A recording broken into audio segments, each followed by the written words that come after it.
अस्सलाम वालेकुम, welcome to my YouTube channel smart learning. First year की यूनिट नंबर 8 वेस्ट लैंड, इसकी exercise इस वीडियो के अंदर हम कवर करेंगे। तो सबसे पहले ग्लॉसरी के कुछ वर्ड्स हैं, उनके मीनिंग्स देख लेते हैं। पहला वर्ड है एम्फोरा। एम्फोरा जो है दी टॉल एंशियंट ग्रीक और रोमन जार और jug with two handles and a narrow नेक।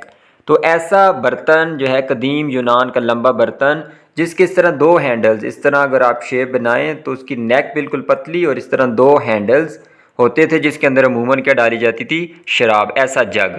फिर है जी कैनियन। कैनियन किसको कहते हैं? गहरी और तंग जो घाटी होती है जिसके बीच में दरिया बहता हो। A deep gorge typically one with a river flowing through it. तो घाटी हम कह सकते हैं अगर उसके अंदर से दरिया भी आमतौर पे बहता है, उसको कैनियन कहते हैं। कार कैसेज कहते हैं जी पुरानी गाड़ी, बिल्डिंग या कश्ती का ढांचा। Structural framework of a building, ढांचा हो सकता है किसी भी बिल्डिंग का, कश्ती का या किसी फर्नीचर का पीस हो सकता है। या हम कह सकते हैं रिमेन्स ऑफ समथिंग, किसी भी चीज़ के बाकियात। ये लाश के लिए भी वर्ड यूज़ होता है या बाकियात के लिए। फिर डेबरे कहते हैं जी मलबा को, इसके अंदर एस आपने साइलेंट करना है। डेबरे, डेबरे कहते हैं मलबा। फिर है डिफाइल, नापाक या गंदा करना, एक वर्ब है। खराब करना, डैमेज द प्योरिटी और अपीयरेंस ऑफ मार और स्पाइल। मार का भी मतलब क्या होता है? खराब करना। स्पाइल, खराब कर देना। डिस्पाइलर कहते हैं जी प्लंडरर, गारत गर, लुटेरा। जो गारत करने वाला होता है, तबाह करने वाला, या लुटेरे को कहते हैं डिस्पाइलर। फिर है जी एफिमेरल, ये lasting for a very short period time. Ephemeral जो थोड़ी देर तक रहने वाला हो, आर्जी हो, टेम्पररी हो। ग्लिंटिंग, चमकना या चमक दिखाना। हाइडियस कहती हैं एक्सट्रीमली अगली, इंतहाई बदसूरत या भयानक या बहुत बदसूरत। एम्पावरिशिंग कहते हैं गरीब या मुफलस बनाना। एम्पावरिश कहते हैं गरीब को या मुफलस को। तो एम्पावरिशिंग किसी बंदे को गरीब या मुफलस बनाना। इम्प्रोविडेंस कहते हैं जी थॉटलेसनेस, बेएहतियाती को या लापरवाही को। तो इम्प्रोविडेंस। रवीन कहते हैं जी गहरी खाई को। A deep narrow gorge with steep sides. तो इस तरह खाई हो जिसकी इस तरह ढलवान साइडें हों, इस तरह बनी हो और दरमियान में से आमतौर पे नाला वगैरह भी जाता है। रिफ्यूज़, वैसे अगर वर्ब होगा तो उसका मतलब है इनकार करना, लेकिन नाउन अगर रिफ्यूज़ है तो उसका मतलब है कचरा। ठीक है, लिटर हम कह सकते हैं या रबिश। फिर है जी सीलर। सीलर सील से निकला है, तो सील कहते हैं बंद करना। तो वो डिवाइस या सब्सटेंस जो किसी चीज़ को सील करने के लिए इस्तेमाल की जाती है उनको सीलर्स कहते हैं। स्क्वेंडर कहते हैं फजूल खर्च करना या इसराफ करना। वेस्ट समथिंग स्पेशली मनी और टाइम, ज़ाया करना, वक्त ज़ाया करना या दौलत ज़ाया करना, पैसे। स्टिग्मा बदनुमा दाग, दाग को कहते हैं लेकिन ऐसा दाग जो बेइज्जती का हो, बदनामी का हो, उसको स्टिग्मा कहते हैं। Mark of disgrace associated with a particular circumstance, quality और पर्सन, किसी भी जो इंसान के किरदार पे जो दाग लग जाता है उसको कहते हैं स्टिग्मा। वैनिटी कहते हैं जी गुरूर या खुद पसंदी, शेखी पसंदी, मतलब अपने आप की तारीफ़ें करना। Excessive pride in are admiration of one's own appearance और अचीवमेंट्स, अपनी जो उसकी अचीवमेंट्स हैं या अपनी जो उसकी ज़ाहिरी लुक है उस पे क्या करना, गुरूर करना, उसको कहते हैं वैनिटी। फिर है जी वर्जिस। वर्जिस का मतलब है किनारे। ये कैसा किनारा है? एक तो किनारा सिंपल हम कह सकते हैं, या grass edging such as that by side of a road और पाथ। रोड के जो किनारे होते हैं इधर घास लगी होती है तो उसको भी एजेस कहा जाता है, घास सड़क किनारे। फिर रैक, रैक का वैसे तो मतलब तबाही होता है लेकिन इस सबक के अंदर जो मतलब यूज़ हुआ है उसका वो है जी any of number of coarse brown sea weeds. तो जो घास होती है, ठीक है, समुद्री घास जो किधर उगती है, शोर लाइन पे, जो समंदर का किनारा है वहाँ पे उगती है। तो ये रैक का यहाँ पे मतलब क्या लिया गया था? एक समुद्री घास। वैसे इसका मतलब तबाही भी होता है। फिर वोकेबलरी के अंदर कुछ वर्ड्स दिए गए हैं तो इनको हमने इन ब्लैंक्स के अंदर फिल करना है। तो एक एक करके। आफ्टर का मतलब जैसे बाद होगा, इमीडिएटली, फौरन, आफ्टर वर्ड्स इसके बाद में, मतलब एक काम हो और उसके बाद दूसरा काम। बिफोर पहले, नाउ अभी, फाइनली आखिरकार, अनटिल जब तक, और एज सुन एज जैसे ही। तो जुमले के मीनिंग को समझ के ये ब्लैंक्स फिल करनी है, इजी हैं। पहला जी before going to sleep I like to read for half an hour. ठीक है, स्लीप सोने को जाने से पहले, तो यहाँ पे पहले आएगा तो बिफोर। फिर है जी call me as soon as you get to the hotel. Okay ठीक है, तो मुझे बुलाओ या कॉल करो जैसे ही तुम होटल पहुंचे। फिर तीसरा है first we went to offer prayers. ये देखें दो काम है, पहले क्या करेंगे हम नमाज पढ़ने के लिए जाएंगे, आफ्टरवर्ड्स उसके बाद we went to have a dinner together, हम जो है वो डिनर इकट्ठा डिनर करने जाएंगे। तो दो काम है, तो आफ्टरवर्ड्स उसके बाद। फोर्थ वन है I did not look at the answer until finishing the test I did not cheat, कि जब तक टेस्ट मुकम्मल नहीं हुआ मैंने आंसर की तरफ नहीं देखा, मैंने नकल नहीं की। तो अंटिल जब तक।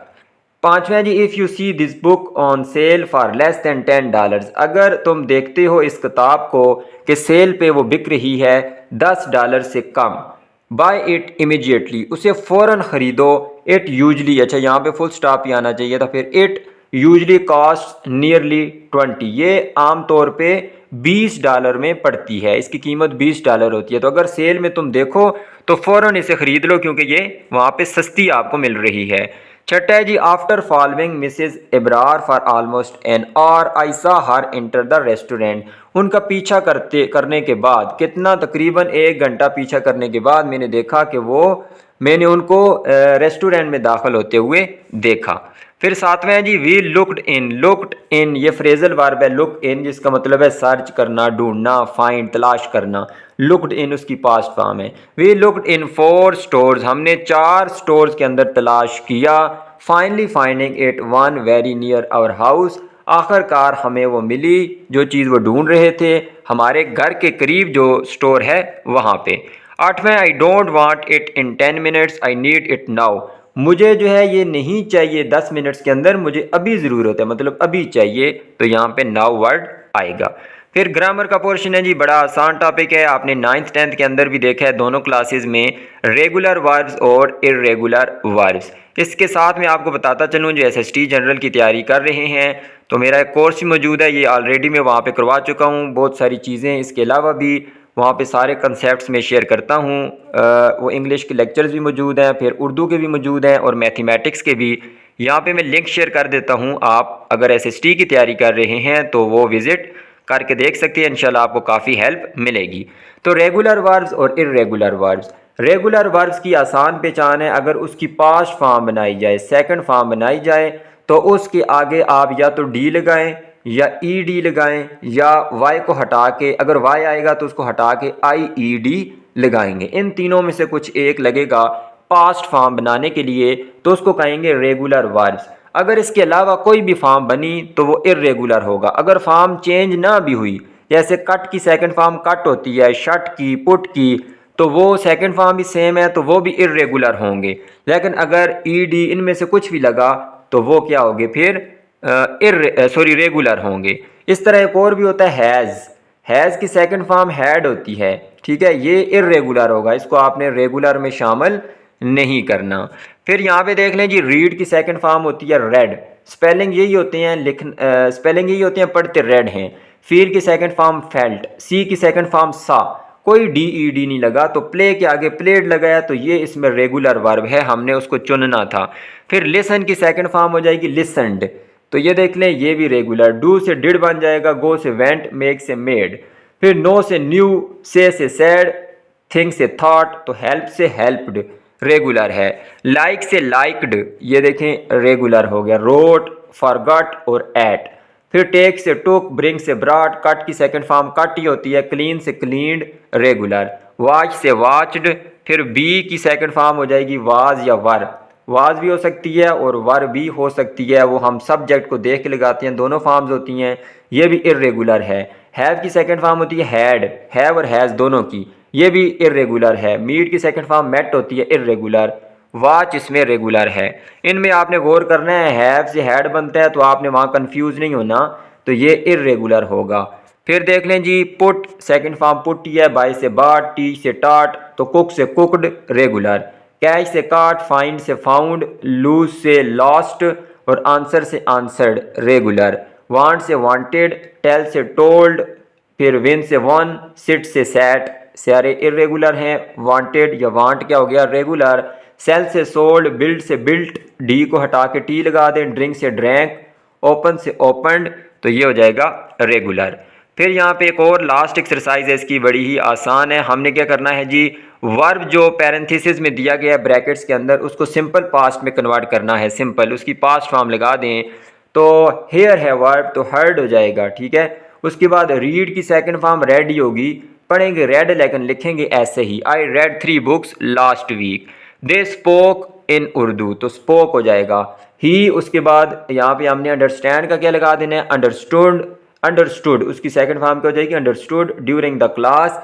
बट नाउ अब यहाँ पे नेगेटिव बनाना है, तो नेगेटिव में देखिए प्रेजेंट में डू या डज लगता है, ही के साथ तो डज आएगा, लेकिन पास्ट में डिड लगा देंगे और आगे फिर अंडरस्टूड नहीं लगाना, ठीक है। जब डिड लगा दिया, डिड नॉट मतलब कि हम पास्ट फॉर्म लगा चुके हैं, आगे प्रेजेंट फॉर्म ही आएगी अंडरस्टैंड। तो यहाँ पे हमने क्या कर देना है, डिड नॉट अंडरस्टैंड। फिर है जी फॉरगेट की सेकंड फॉर्म फॉरगॉट, हैव की सेकंड फॉर्म हैड, लूज की सेकंड फॉर्म लॉस्ट, स्विम से स्वैम, उसके बाद बिकम से बिकेम। इसमें आपने देखना है बिकम और एक और वर्ब है कम, इनकी सेकंड फॉर्म क्या होगी, बिकेम होगी, लेकिन थर्ड फॉर्म दोबारा सेम पहले जैसी हो जाती है, बिकम बिकम बिकेम और बिकम। जो पास्ट पार्टिसिपल फॉर्म होती है दोबारा यही होती है, बिकम ही।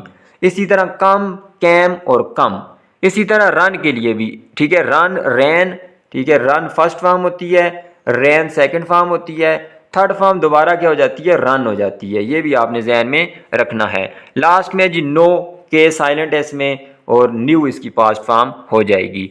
तो यहाँ तक हमारी यूनिट नंबर 8 थी वेस्ट लैंड। उम्मीद करता हूँ आपको काफ़ी कुछ सीखने को मिला होगा। वीडियो अच्छी लगी है तो इसको लाइक कर दें, चैनल को सब्सक्राइब कर दें। अल्लाह हाफिज़।